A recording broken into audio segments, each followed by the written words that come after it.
नमस्कार दोस्तों, स्वागत है आपका हमारे YouTube channel learn English with KP sir में। दोस्तों, हम पढ़ रहे थे सिंथेसिस और सिंथेसिस में हम दो प्रकार के सेंटेंस बनाना अब तक सीख चुके हैं। एक तो हमने सिंपल सेंटेंस बनाना सीख लिया था, जो उसके 6-7 तरीके थे कि इन तरीकों से हम सिंपल सेंटेंस बना सकते हैं, तो वो हमने अच्छी तरह पिछली वीडियोज में जाना। उसके बाद हमने कंपाउंड सेंटेंस बनाना शुरू किया, जिसके आपके 4 तरीके थे। वो चारों तरीकों से हमने कंपाउंड सेंटेंस बनाना सीखा और आज हम शुरुआत कर रहे हैं कॉम्प्लेक्स सेंटेंस बनाना। यानी कॉम्प्लेक्स सेंटेंस साथियों किस तरीके से बनाया जाता है। साथियों, ये जो कॉम्प्लेक्स सेंटेंस बनाना है, ये थोड़ा सा जो विद्यार्थी हैं वो इसमें परेशानी फील करते हैं, तो इसमें थोड़ा आपको सीरियस होकर के स्टडी करने की आवश्यकता है। यदि आप वीडियो के अंत तक बने रहते हैं तो आपको किसी प्रकार की कोई दिक्कत आने वाली नहीं है। तो आइए साथियों, शुरू करते हैं कॉम्प्लेक्स सेंटेंस किस तरीके से बनाया जाता है। अब सबसे पहले तो हमें जानना पड़ेगा कि ये कॉम्प्लेक्स सेंटेंस होता क्या है। पहला काम तो हम यही जान लें कि जो कॉम्प्लेक्स सेंटेंस है आखिर है क्या। तो इसका जवाब देखिए साथियों, जब एक मेन क्लॉज कितनी, एक, तथा एक या एक से अधिक सबऑर्डिनेट क्लॉज, इसके साथ साथ मेन क्लॉज के साथ क्या होगी, एक या एक से अधिक सबऑर्डिनेट क्लॉज होगी। क्या, सबऑर्डिनेट क्लॉज को जोड़ करके एक सेंटेंस बनाया जाता है। तो बनने वाला जो वाक्य है, सेंटेंस है, वो आपका कॉम्प्लेक्स सेंटेंस कहलाता है। मतलब कॉम्प्लेक्स सेंटेंस कैसे बनेगा, उसमें एक तो होगी मेन क्लॉज और एक या एक से ज्यादा होगी सबऑर्डिनेट क्लॉज। अब हमने मेन क्लॉज तो उसमें कंपाउंड सेंटेंस वाली वीडियोज में समझ लिया था कि मेन क्लॉज क्या होती है, यानी शब्दों का ऐसा समूह जिसमें एक सब्जेक्ट हो, इसमें एक फाइनाइट वर्ब हो, जिसका कंप्लीट अर्थ हो, वो मेन क्लॉज। अब ये सबऑर्डिनेट क्लॉज क्या होती है, इसको भी जानते हैं। तो ये जो सबऑर्डिनेट क्लॉज यहां लिखा हुआ है, इसके लिए आप देखिए कि शब्दों का ऐसा समूह जो अपने पूर्ण अर्थ के लिए किसी दूसरे सेंटेंस पर निर्भर हो। देख रहे हैं साथियों, मेन क्लॉज तो अपना पूर्ण अर्थ खुद दे देती है, लेकिन जो सबऑर्डिनेट क्लॉज होती है वह अपना पूर्ण अर्थ देने के लिए किसी दूसरे सेंटेंस पर निर्भर होती है। यानी कि अकेली एक सबऑर्डिनेट क्लॉज हो तो उससे आपको बात का स्पष्ट पता नहीं लगेगा। इसके साथ साथ उसमें क्या होगा, तथा उसमें शुरू में एक क्या लगा हुआ होगा, सबऑर्डिनेट कंजंक्शन लगा हुआ होगा। साथियों, एक बात कि वह अपना पूर्ण अर्थ अपने आप नहीं देगी, बल्कि उसको सहारा लेना पड़ेगा किसी दूसरे वाक्य का। इसके अलावा जो दूसरी बात है उसमें वो क्या है कि उसमें उस सेंटेंस की या उस क्लॉज की जो शुरुआत है वो किससे हो रही होगी, एक सबऑर्डिनेट कंजंक्शन से शुरुआत हो रही होगी। जैसे कोऑर्डिनेट क्लॉज की जो शुरुआत है वो किससे होती है, एक कोऑर्डिनेटिव कंजंक्शन से, ऐसे ही एक सबऑर्डिनेट क्लॉज की जो शुरुआत है वो किससे होती है, एक सबऑर्डिनेटिव कंजंक्शन से होती है। या ऐसा भी हो सकता है कि कोई रिलेटिव प्रोनाउन या रिलेटिव एडवर्ब से भी उस क्लॉज की शुरुआत हो सकती है। कौन से सेंस में, रेस्ट्रिक्टिव सेंस में। कौन से सेंस में, रेस्ट्रिक्टिव सेंस में। अब ये रेस्ट्रिक्टिव सेंस होता क्या है, जब हम सेंटेंस बनाएंगे कॉम्प्लेक्स, उस समय मैं आपको फुल डिटेल्ड में बताऊंगा कि रेस्ट्रिक्टिव सेंस होता क्या है। अभी के लिए आप ये मान लीजिए जो रिलेटिव प्रोनाउन या एडवर्ब कौन कौन से होते हैं, हु, विच, दैट, हुम, हुज, ये वाले जो होते हैं इनमें क्या है, कॉमा नहीं लगेगा। अगर आपने कॉमा लगा दिया तो वो उसका कंटिन्यूटिव सेंस हो जाता है, और यदि आपने कॉमा नहीं लगाया है तो वो रेस्ट्रिक्टिव सेंस हो जाता है। अब आगे बढ़ते हैं और जानते हैं कि जो सबऑर्डिनेट क्लॉज है वह कितने प्रकार की होती है साहब। तो ये जो सबऑर्डिनेट क्लॉज है वो आपकी 3 प्रकार की होती है। कितने प्रकार की? 3 प्रकार की। समझते जाइए साथियों एक एक बात को। पहले हमने बात की कि कॉम्प्लेक्स सेंटेंस क्या होता है। अब उसमें हमने देखा कि मेन क्लॉज और सबऑर्डिनेट मिल करके क्या बनाते हैं, कॉम्प्लेक्स सेंटेंस। अब ये सबऑर्डिनेट क्लॉज क्या होती है? ऐसी क्लॉज जो अपना पूर्ण अर्थ देने के लिए किसी दूसरे सेंटेंस पर निर्भर है, वो आपकी क्या हुई, सबऑर्डिनेट क्लॉज। इसकी शुरुआत किससे होगी? एक सबऑर्डिनेटिव कंजंक्शन से होगी, या रिलेटिव प्रोनाउन या एडवर्ब से भी इसकी शुरुआत हो सकती है। कौन से सेंस में? रेस्ट्रिक्टिव सेंस में। अब हम बात कर रहे हैं कि ये जो सबऑर्डिनेट क्लॉज है वो कितने प्रकार की होती है? 3 प्रकार की होती है, और उनके नाम कौन कौन से हैं? एक तो होती है नाउन क्लॉज, एक एडजेक्टिव क्लॉज और एक एडवर्ब क्लॉज। 3 प्रकार की। कौन? सबऑर्डिनेटिव क्लॉज। यानी कि सबऑर्डिनेट क्लॉज और जो है वह 3 प्रकार की, एक तो नाउन क्लॉज और एक एडजेक्टिव क्लॉज और एक एडवर्ब क्लॉज। अब साथियों फिर नई समस्या हमारे सामने कि अब ये नाउन क्लॉज क्या होती है और एडजेक्टिव क्लॉज क्या होती है और एडवर्ब क्लॉज क्या होती है। तो पहले हमें बेसिक चीजों को क्लियर करना पड़ेगा यदि आपको कॉम्प्लेक्स सेंटेंस बनाना है।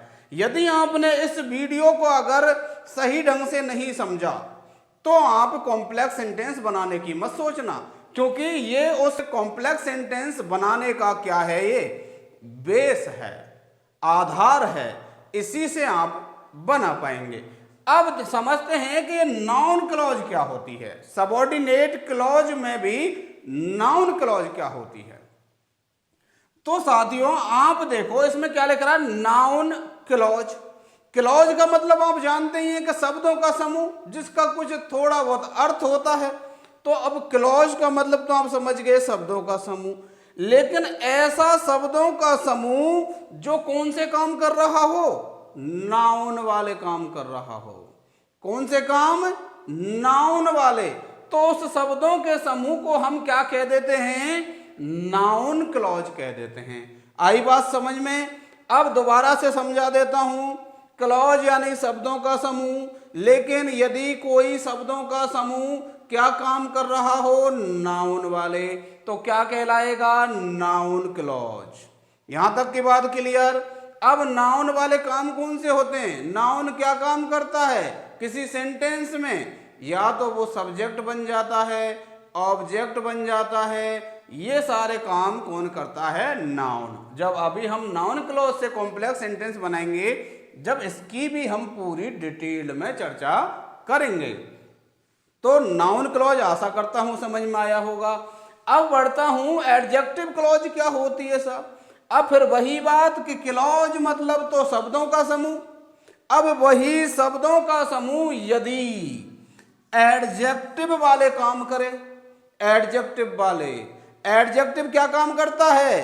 कोई नाउन या जो प्रोनाउन होता है उसकी विशेषता बताता है, उसके अर्थ में वृद्धि करता है, उसको क्वालिफाई करता है। तो वो जो शब्द होता है वो क्या कहलाता है? एडजेक्टिव। और यदि यही काम कोई शब्दों का समूह कर रहा है तो वो क्या कहलाएगा? Adjective clause. अब आगे बढ़े आप, एडवर्ब क्लॉज। क्लॉज मतलब शब्दों का समूह, और एडवर्ब क्लॉज मतलब ऐसा शब्दों का समूह जो कि कौन से काम करे? एडवर्ब वाले काम करे। तो वो क्या कहलाएगा? Adverb clause. अब एडवर्ब वाले काम कौन से हैं? तो एडवर्ब के काम क्या हैं साहब कि यह किसी वर्ब को, ध्यान दीजिए साथियों, किसी वर्ब को, किसी एडजेक्टिव को या किसी दूसरी एडवर्ब को क्या करता है? क्वालिफाई करता है। उसके अर्थ में वृद्धि करता है, तो वो आपका क्या होता है, एडवर्ब। और यदि शब्दों का समूह यही काम कर रहा है तो वो क्या कहलाएगा, आपका एडवर्ब क्लॉज कहलाएगा। जैसे मैं तीनों की बात करूं, इसमें इनको थोड़ा सा आपको मैं पहले नाउन समझा देता हूं। नाउन के बारे में तो आप जानते ही हैं, noun is a naming word, और जो क्या काम करे, सब्जेक्ट का काम करे, ऑब्जेक्ट का काम करे, ये क्या होंगे आपके नाउन। अब एडजेक्टिव की बात करूं, जैसे I like the green shirt, the green shirt. अब देखिए यहां पर एक शर्ट है, नाउन है। अब उसके अर्थ में वृद्धि कौन सा शब्द कर रहा है, ग्रीन, यानी कि हरा। अब शर्ट कैसी, हरी, मतलब ये हरा शब्द शर्ट के अर्थ में वृद्धि कर रहा है, उसकी और ज्यादा इंफॉर्मेशन दे रहा है कि जो शर्ट है वो कैसी है, हरी है, ग्रीन है। तो ये क्या हो गया आपका एडजेक्टिव। ऐसे यदि मान लीजिए किसी का एक सेंटेंस लिखता हूं मैं, आई रेन फास्ट। अब यहां पर ये जो रेन शब्द है, मतलब मैं दौड़ा, कैसे दौड़ा, फास्ट, मतलब तेज दौड़ा। तो यहां दौड़ने के अर्थ में वृद्धि कर रहा है। दौड़ने का जो अर्थ है उसमें आपको एक्स्ट्रा जानकारी मिल रही है कि कैसे दौड़ा, तेज दौड़ा। तो यहां पर ये जो फास्ट शब्द है वो क्या है, एडवर्ब है। क्या है, एडवर्ब है। अब आपने देखा, आप समझ गए होंगे। अब इन्हीं कामों को यदि शब्दों का समूह करे, कौन से काम, एडवर्ब वाले, तो एडवर्ब क्लॉज। यदि आपका कोई शब्दों का समूह एडजेक्टिव वाले काम करे तो वो एडजेक्टिव क्लॉज, और यदि कोई शब्दों का समूह नाउन वाले काम करे तो आपकी नाउन क्लॉज।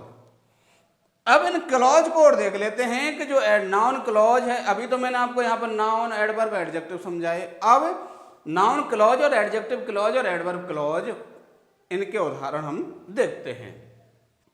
देखिए यहां पर सेंटेंस क्या है, that she comes late is very bad.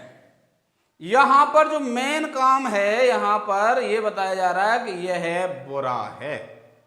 अब क्या बुरा है, कि वह लेट आती है, कि वह लेट आती है। अब हम देखें कि यदि हम केवल इतने से सेंटेंस की बात करें कि वह लेट आती है, अब इसमें कुछ पता ही नहीं चल रहा कि आखिर कहना क्या चाह रहे हैं हम। तो इसलिए, और उसके साथ साथ यहां पर इसकी शुरुआत किससे हो रही है, दैट से, और अपने अर्थ के लिए इस पर आश्रित है। यदि हम इसके साथ में मिलाकर के इसका अर्थ करें तो देखिए, दैट मतलब कि वह लेट आती है इज वेरी बैड, यह बात कैसी है, बुरी। अब तो हमें समझ में आ रहा है कि उसका लेट आना बुरा है। लेकिन अकेले इसकी बात करें तो इसका अर्थ पूरा क्लियर नहीं हो रहा, और ये दैट से इसकी शुरुआत हो रही है। इसलिए अब ये क्या हो गई, आपकी सबऑर्डिनेट क्लॉज हो गई। सबऑर्डिनेट क्लॉज क्यों हो गई, क्योंकि इसकी शुरुआत दैट से हो रही है, इसके अलावा अपने अर्थ के लिए इस पर आश्रित है। पहली बात तो सबऑर्डिनेटिव क्लॉज हो गई। अब सबऑर्डिनेटिव क्लॉज में से भी ये नाउन क्लॉज है कि एडजेक्टिव क्लॉज है या एडवर्ब क्लॉज है, ये भी तो हमें जानना है। तो देखते हैं, आपने देखा यहां ये क्या लगा हुआ है, एज, यानी कि वर्ब है, मेन वर्ब है, यहां पर ये हेल्पिंग वर्ब नहीं है। और यदि आप इसको हेल्पिंग वर्ब समझ रहे हैं तो फिर बताओ यहां पर मेन वर्ब कहां है, मेन वर्ब तो नहीं है। तो यहां पर ये क्या है, मेन वर्ब है। तो अब देखिए ये इसकी मेन वर्ब हो गई, इसके बाद में ये अदर्स हो गया। तो कोई भी जो सेंटेंस होता है, खासकर जो अजर्टिव सेंटेंस होता है, उसका स्ट्रक्चर क्या होता है, सब्जेक्ट, उसके बाद में आती है वर्ब, और उसके बाद में उसके अदर जो पार्ट्स होते हैं वो आते हैं। अब आपने देखा यहां पर हमें वर्ब मिल गई और अदर चीज मिल गई, तो सब्जेक्ट कहां है, सब्जेक्ट मतलब यह है कि ये जो पूरी क्लॉज है, यह पूरा का पूरा ही क्या बन रहा है, यहां सब्जेक्ट बन रहा है। यानी ये जो पूरा शब्दों का समूह है वो कौन से काम कर रहा है? सब्जेक्ट वाले काम कर रहा है, यानी नाउन वाले काम कर रहा है। अब सब्जेक्ट कौन बनता है? नाउन या प्रोनाउन बनता है। अब प्रोनाउन तो आप जानते ही हैं कि एक छोटा सा शब्द होता है, आपने देखे होंगे आई, मी, ही, सी, इट, दे। तो अब यहां पर प्रोनाउन तो है नहीं, तो ये क्या हुआ? पर नाउन हुआ। अब नाउन हुआ तो इसका हम क्या नाम दे देंगे? Noun clause. दोबारा से समझाता हूं साथियों, ये शब्दों का समूह है, इसलिए क्या है? क्लॉज। अब ये शब्दों का समूह अपने अर्थ के लिए इस पर आश्रित है और दैट से इसकी शुरुआत हो रही है, इसलिए यह क्या हो गया? Subordinate clause. और ये जो सबऑर्डिनेट क्लॉज है वो नाउन का स्थान ले रही है, यानी सब्जेक्ट कौन बनता है? नाउन या प्रोनाउन? अब प्रोनाउन तो है नहीं, तो ये क्या बन गई यहां पर? नाउन। अब नाउन के काम कर रही है, इसलिए क्या हो गई? Noun clause. अब आगे देखिए अगला sentence, I like those people, मैं उन लोगों को पसंद करता हूं, हु लाइक मी, जो मुझे पसंद करते हैं। अब यहां पर इसकी शुरुआत किससे हो रही है? हु से, और रेस्ट्रिक्टिव सेंस में, बिना कॉमा के। तो यहां पर ये जो क्लॉज है, यानी ये शब्दों का जो समूह है, वो आपका क्या हो गया? सबऑर्डिनेट क्लॉज हो गया। पहली बात। अब देखते हैं कि ये नाउन वाले काम कर रही है या एडजेक्टिव वाले या एडवर्ब वाले। तो देखिए आप यहां पर ये sentence, I like those people. अब ये पीपल, पीपल कौन से? जो मुझे पसंद करते हैं। यहां पर इस प्यूपिल के बारे में ही ये क्लॉज बता रही है। क्या बता रही है? कि कौन से लोग जो मुझे पसंद करते हैं। तो मतलब क्या हुआ? ये था नाउन। इस नाउन के बारे में यहां पर एक्स्ट्रा नॉलेज मिल रही है, किन शब्दों के समूह से? इस शब्दों के समूह से। मतलब ये काम कौन सा कर रहे हैं? एडजेक्टिव वाला। एडजेक्टिव यही तो काम करता है, किसी नाउन के अर्थ में वृद्धि करता है या उसकी एक्स्ट्रा जानकारी देता है। तो यहाँ इस प्यूपिल शब्द की ये जानकारी एक्स्ट्रा दे रहे हैं। ये शब्दों का समूह जो है कि लोग कौन से? जो मुझे पसंद करते हैं। तो अब आपका ये जो शब्दों का समूह है वो कौन से काम कर रहा है? एडजेक्टिव वाले काम कर रहा है। इसलिए अब ये जो क्लॉज है वो सबऑर्डिनेट क्लॉज तो है ही, इसके साथ साथ कौन सी है? सबऑर्डिनेट क्लॉज में भी एडजेक्टिव क्लॉज। कौन सी क्लॉज हो गई? एडजेक्टिव क्लॉज हो गई। अब अगला सेंटेंस देखते हैं, आई एंटर्ड द हाउस, मैं घर में घुसा। एक सेंटेंस, व्हेन माई मदर, यहां पर माई और है, when my mother was watching TV, जब मेरी मां टीवी देख रही थी। अब देखिए सेंटेंस में यहां पर एक काम हुआ घर में घुसने का। इधर की साइड में ये सेंटेंस शुरू हो रहा है वहन से। अब वहन से शुरू हो रहा है और ये शब्द जो है एंटर्ड, यानी कि प्रवेश किया। कब प्रवेश किया? जब मेरी मां टीवी देख रही थी। अब यहां पर प्रवेश किया क्या थी? एक वर्ब थी। इस वर्ब के अर्थ में वृद्धि कौन कर रहा है? ये शब्दों का समूह।